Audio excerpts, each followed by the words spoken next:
Friends, welcome to our channel. So first time కనుక నా videos చూస్తున్నట్లయితే ప్లీజ్ సబ్స్క్రైబ్. ఈ కాకరకాయ తినడానికి ఎంతో చేయదు, కానీ తింటే మాత్రం మన శరీరానికి ఎంతో మేలు జరుగుతుంది. ఈ కాకరకాయ తింటే చాలు, ఇంకా షుగర్, బీపీ, థైరాయిడ్ ఇలాంటివి అయితే ఇంకా మన దగ్గరికి కూడా రావు. మనం కాకరకాయ ఫ్రైని ఎలా చేసుకోవాలో ఇప్పుడు చూసేద్దాం. 3 టేబుల్ స్పూన్స్ వరకు ఆయిల్ తీసుకున్నాను. సన్నగా కట్ చేసి పెట్టుకున్న ఆనియన్స్ కూడా యాడ్ చేసుకున్నాము. కాకరకాయ రసం తాగడం వల్ల అయితే చాలా ప్రయోజనాలు కూడా ఉన్నాయి. ఇంకా రక్తంలో చక్కెర స్థాయిని అయితే తగ్గిస్తాయి, ఇంకా నిరోధక శక్తిని కూడా పెంచుతాయి.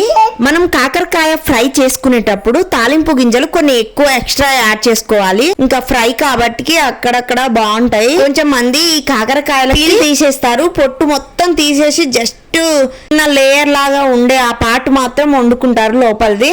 అస్సలు చెయ్యొద్దు. మంచి మంచి విటమిన్స్, మినరల్స్ అయితే అందులోనే వెళ్ళిపోతే ఇంకా మనం ఏం తింటున్నట్టు జస్ట్ ఒక లాగా ఉంటుంది.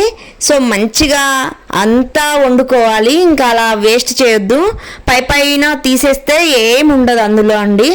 ఇప్పుడుగా పసుపు యాడ్ చేసుకొని ప్రాపర్గా ఉంచుకోవాలి. రోజు ఉదయాన్నే ఖచ్చితంగా ఈ కాకరకాయ పచ్చి రసం తాగితే షుగరు, బీపీ ఇంకా కంట్రోల్లో ఉంటుంది. చాలా వరకు అదుపులో ఉండి తగ్గిపోతుంది. అధిక బరువు కూడా ఖచ్చితంగా తగ్గుతారు ఇలాంటి జ్యూస్ తీసుకుంటే. ఇప్పుడున్న junk food, tasty sweets and మంచి మంచి ఫుడ్ ఉండడం వల్ల ఇంకా మనకి చేదు అనేది తినాలనిపించదు ఎక్కువగా. ఇంకా టేస్టీగా నోటికైతే అస్సలు తలగదు. సో ఇంత చేదు తినాలనా అని చాలా మంది అయితే దీన్ని ఇంకా స్కిప్ చేస్తారు. ఈ కాకరకాయని తినడమే మానేస్తారు చాలా వరకు.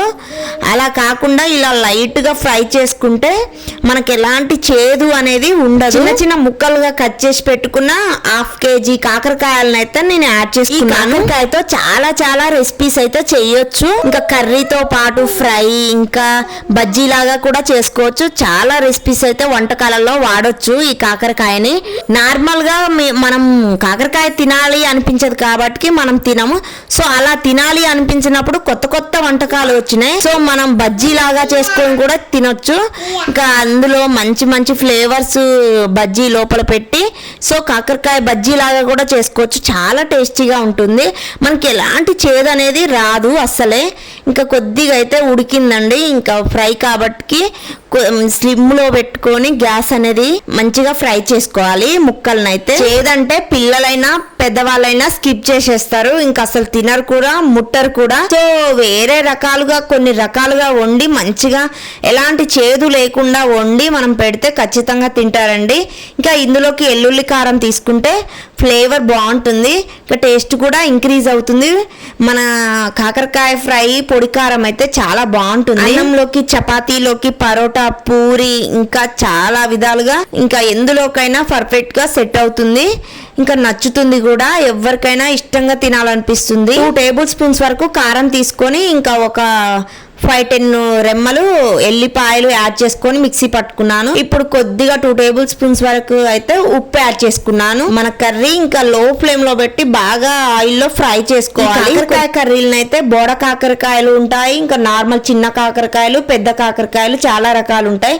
సో పెద్ద కాకరకాయలు అయితే ఎక్కువ చేదుగా ఉంటాయి. చిన్న కాకరకాయలు అనేవి అసలు అంత చేదు ఉండవు. ఇంకా నేను పట్టుకున్న ఎల్లిపాయ కారం అయితే యాడ్ చేసుకొని కలుపుకుంటున్నాను ప్రాపర్ గా. నాకు బోడ కాకరకాయలు అంటే చాలా ఇష్టం, ఇంకా అవి బాగుంటవి, అంత చేదనిపించవు. ఎక్కువగా చేదుండే అయితే ఈ పెద్ద కాకరకాయ. వీటిని చాలా విధాలుగా వండుకోవచ్చు. ఇలా వండుకుంటే అస్సలు చేదు ఉండదు. సో మీరు కూడా ట్రై చేయండి. సబ్స్క్రైబ్ చేయడం మాత్రం అస్సలు మర్చిపోవద్దు.